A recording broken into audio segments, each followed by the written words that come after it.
आज मेरे बेटे की तबीयत ज्यादा खराब है।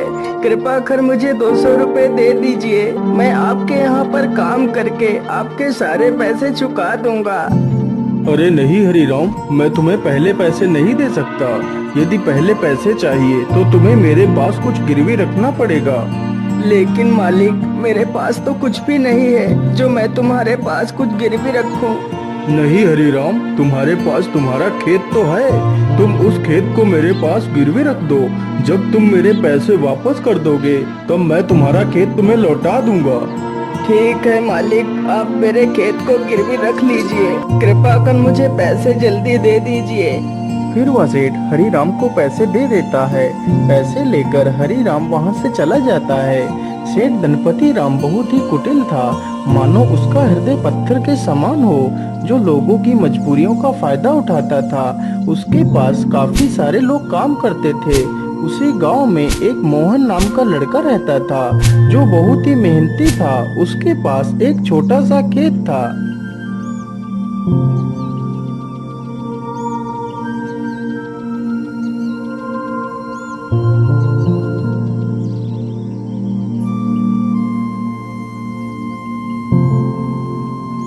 अरे मोहन बेटा, जरा पानी वानी तो पी लो। तुम तो कितनी मेहनत करते हो।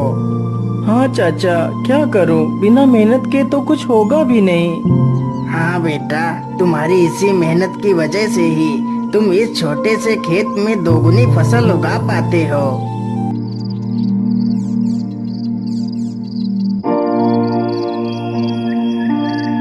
मोहन अपने बूढ़े माता पिता के साथ ही रहता था। मोहन के पिता की तबीयत हमेशा खराब ही रहती थी। घर की सारी जिम्मेदारियां मोहन के कंधों पर ही थी। पिताजी, आज तो आपकी दवाई खत्म हो गई है। कोई बात नहीं बेटा, तुम कल मेरे लिए दवाई ले आना।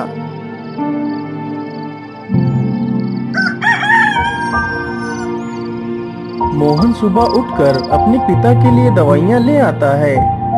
माँ, मैं पिताजी के लिए दवाई ले आया हूँ। आप पिताजी को दवाइयाँ समय से खिला देना।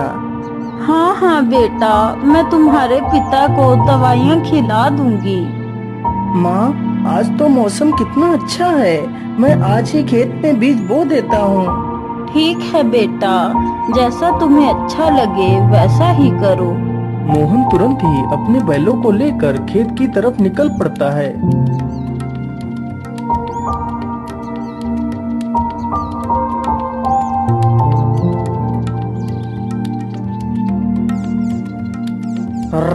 चल चल चल चल चल, आज हमें इस खेत को जोतना है और इसमें बीज बोना है। मोहन कुछ ही देर में सारा खेत जोत देता है और बीज बो देता है।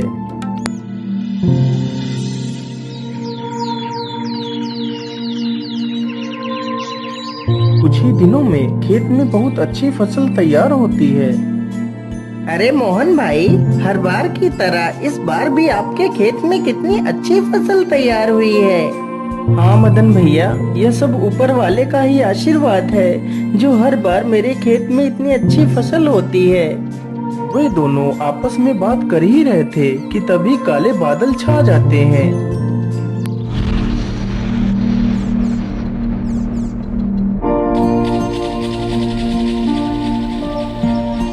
अरे मोहन भाई, यह अचानक से काले बादल कहाँ से आ गए?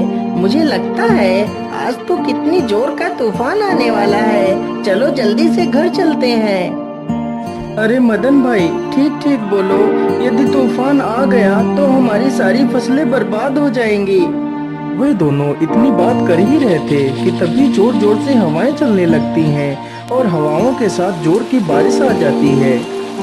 अरे ये क्या हो गया? ये तो बहुत जोर की बारिश आ गई। अरे मोहन भाई, यहाँ से जल्दी चलो, नहीं तो हम लोग भीग जाएंगे। दोनों जल्दी से एक बड़े से पेड़ के नीचे जाकर खड़े हो जाते हैं।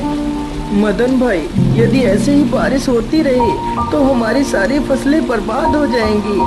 कुछ ही देर में बारिश के साथ साथ ओले भी गिरने लगते हैं। देखते ही देखते कुछ देर में ही सारी फसलें बर्बाद हो जाती हैं। हाय हाय, ये क्या हो गया? हे ऊपर वाले, ये तूने क्या कर दिया? अब तो सारी फसलें बर्बाद हो चुकी हैं।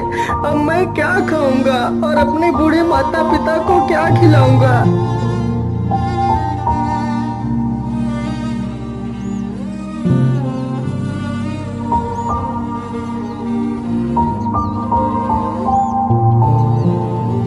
बेटा, तुम चिंता मत करो, ईश्वर पर भरोसा रखो, सब कुछ ठीक हो जाएगा। नहीं पिताजी, अब कुछ भी ठीक नहीं होगा। हमारी सारी फसलें तो नष्ट हो चुकी हैं। अब हम क्या करेंगे पिताजी? बेटा, तुम चिंता मत करो। तुम कल ही सेठ धनपति राम के घर चले जाना। वह तुम्हें काम पर जरूर रख लेंगे।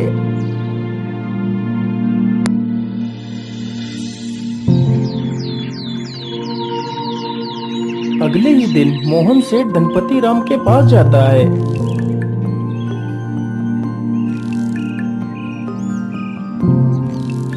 सेठ जी, मैं बहुत परेशानी में हूँ। कृपा कर मुझे किसी काम पर रख लीजिए। मोहन सेठ को अपनी सारी कहानी सुनाता है। सेठ जानता था कि मोहन बहुत मेहनती इंसान है।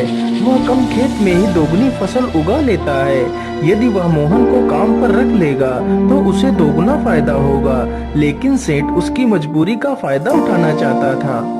हाँ हाँ मोहन, मैं तुम्हें काम पर तो रख लेता, लेकिन मेरे पास अभी तुम्हारे लिए कोई काम नहीं है। तुम अभी अपने घर वापस लौट जाओ। जब मेरे पास काम होगा तो मैं तुम्हें बुला लूंगा। नहीं नहीं सेठ जी, आप तो मेरी मजबूरी जानते हैं। यदि मुझे काम नहीं मिला तो मेरे माता पिता भूखों मर जाएंगे। मुझ पर तरस खाइए सेठ जी, मुझे काम पर रख लीजिए। अरे वाह वाह, जैसा मैंने सोचा था बिल्कुल वैसा ही हो रहा है। यही अच्छा मौका है इससे कम पैसे में ज्यादा काम करवाने का। अच्छा अच्छा ठीक है, मैं तुम्हें काम पर तो रख सकता हूँ, लेकिन मैं वैसे तो सारे मजदूरों को 300 रुपए देता हूँ, लेकिन मैं तुम्हें सिर्फ 200 रुपए दूंगा। यदि मंजूर है तो बोलो। हे भगवान, क्या करूं? यहाँ पर काम करने के अलावा तो मेरे पास दूसरा कोई रास्ता भी नहीं है। ठीक है सेठ जी, मैं 200 रुपए में ही काम कर लूंगा। मोहन अगले दिन से ही सेठ के घर काम करने लगता है। इसी प्रकार मोहन को काम करते करते पूरा 2 महीना गुजर जाता है। मोहन ने सेठ के खेत में दोगुनी फसल उगा दी। यह देखकर सेठ बहुत खुश हो जाता है। अरे वाह, मोहन ने तो इस बार कितनी अच्छी फसल उगाई है। वैसे अब तो मोहन का कोई काम भी नहीं है।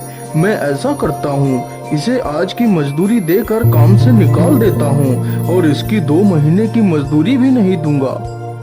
अरे मोहन, ये लो तुम्हारी आज की मजदूरी।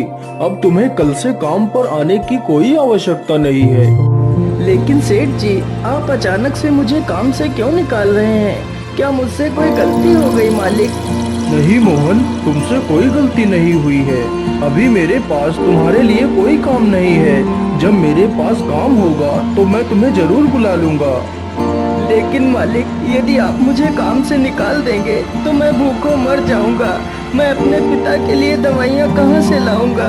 मुझ पर दया कीजिए सेठ जी। सेठ मोहन की एक बात भी नहीं सुनता और उसे काम से निकाल देता है।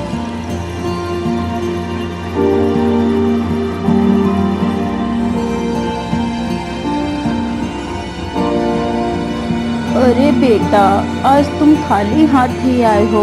आज तुम घर का राशन तो लाए ही नहीं। माँ, मुझे माफ कर दीजिए। अब मैं आपके लिए कुछ भी नहीं कर सकता।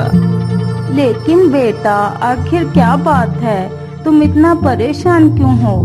फिर मोहन सारी कहानी अपनी माता को सुनाता है। अब आप ही बताइए माँ, मैं क्या करूँ? कहाँ काम करूँ? किसके सामने हाथ फैलाऊं?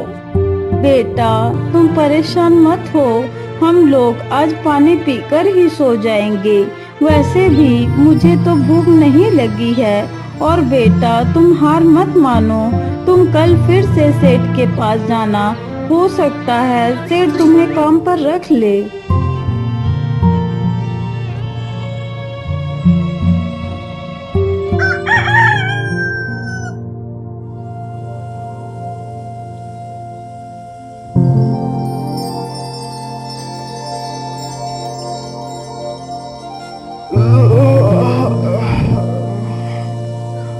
अरे सेठानी जी, आप मेरे लिए नाश्ता तैयार रखना, मैं जरा खेतों की तरफ से घूम कर आता हूँ। ठीक है, आप आराम से जाइए, तब तक मैं आपके लिए नाश्ता तैयार कर दूंगी। इतना सुनकर सेठ वहाँ से चल पड़ता है। तभी देखता है कि मोहन उसके घर के बाहर ही खड़ा है। अरे मोहन, तू इतनी सुबह सुबह यहाँ क्या कर रहा है? मालिक, मैं आपके पास ही आया था। यदि मुझसे कोई भूल हो गई हो तो उसे क्षमा कर दीजिए मालिक, लेकिन मुझे काम पर रख लीजिए। अरे मोहन, तू तो कितना बेशर्म है। मैंने तुझे कितनी बार मना किया है कि मेरे पास कोई काम नहीं है, फिर भी तू मेरे पास चला आता है। क्या तेरे अंदर कोई शर्म लिहाज नहीं है? मालिक, मुझे शर्म तो आती है, लेकिन जब मैं अपने बूढ़े माता पिता को पानी पीकर सोता हुआ देखता हूँ तो मुझे यह अपमान कुछ भी नहीं लगता। लेकिन मैं तुझे कोई काम नहीं दे सकता, चल भाग यहाँ से। इसी प्रकार कई दिन गुजर जाते हैं। सेठ मोहन को भला बुरा कहकर भगा देता है, लेकिन सुबह होते ही मोहन फिर से काम मांगने के लिए सेठ के घर पहुंच जाता है। लेकिन मैं तुझे कोई काम नहीं दे सकता, चल भाग यहाँ से। हे भगवान, मैं तो इस मोहन के बच्चे से परेशान हो गया हूँ, लेकिन यह तो सुधरने का नाम ही नहीं ले रहा। मैं ऐसा करता हूँ, कल सुबह होने से पहले मैं यहाँ से कुछ दिनों के लिए अपने रिश्तेदार के घर चला जाता हूँ, तभी मैं इस मोहन से अपना पीछा छुड़ा पाऊंगा। सुबह होने से पहले सेठ और उसकी पत्नी बैलगाड़ी में बैठकर वहाँ से चले जाते हैं।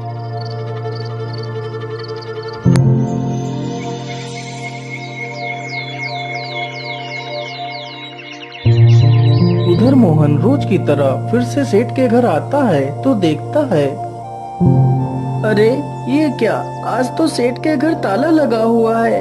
इसका मतलब सेठ जी कहीं बाहर गए हैं। मैं ऐसा करता हूँ, यहीं पेड़ के नीचे बैठकर सेठ जी का इंतजार करता हूँ। इतना सोचकर मोहन पेड़ के नीचे बैठ जाता है और सो जाता है। तभी कुछ चोर सेठ के घर के पास आते हैं।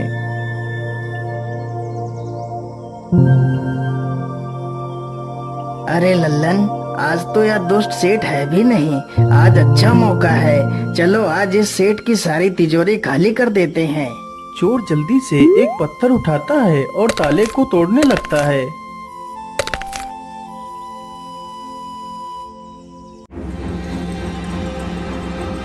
अरे ये शोर कैसा, ये कौन है? मुझे लगता है ये तो कोई चोर है। अरे रुक जाओ, तुम लोग ये क्या कर रहे हो? तुम सेठ के घर का ताला क्यों तोड़ रहे हो? अरे बेवकूफ, तुझे दिखाई नहीं देता? हम लोग चोर हैं और यह ताला हम लोग चोरी करने के लिए ही तोड़ रहे हैं। चल भाग जा यहाँ से। अरे नहीं नहीं, मेरे रहते हुए मैं तुम लोगों को चोरी नहीं करने दूंगा। अच्छा, तो तू हमें चोरी करने से रोकेगा? रुक, हम तुझे अभी मजा चखाते हैं। इतना कहकर सारे चोर बेचारे मोहन पर टूट पड़ते हैं। चोर चोर, कोई मुझे बचाओ, नहीं तो मुझे यह चोर मार डालेंगे। मोहन की ये आवाज सुनकर गांव के कई लोग वहां पर आ जाते हैं। तभी वह सारे चोर वहां से भाग जाते हैं, लेकिन बेचारा मोहन काफी ज्यादा घायल हो जाता है।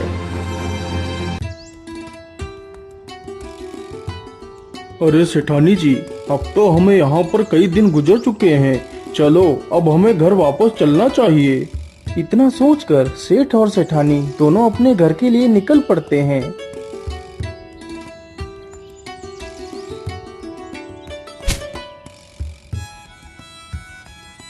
अरे वाह, जैसा मैंने सोचा था बिल्कुल वैसा ही हुआ।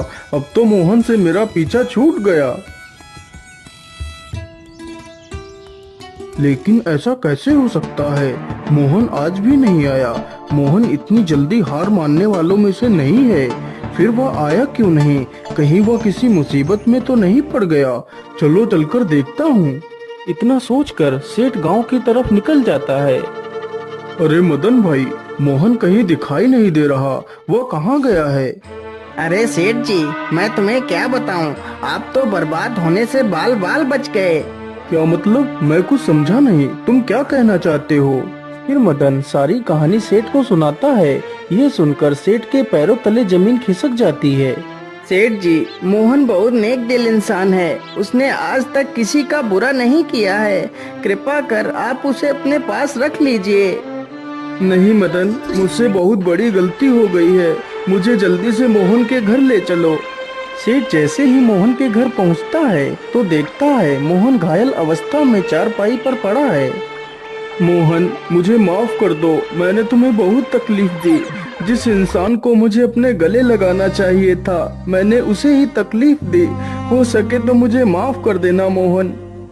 नहीं सेठ जी, आप माफी क्यों मांग रहे हैं? ये तो मेरा फर्ज था। मोहन, तुम कल से मेरे पास आ जाना। मैं तुम्हें अपना विशेष अधिकारी बनाऊंगा। फिर सेठ तुरंत ही मोहन की माँ को 500 रुपए दे देता है और अगले ही दिन से सेठ मोहन को अपना विशेष अधिकारी बना लेता है।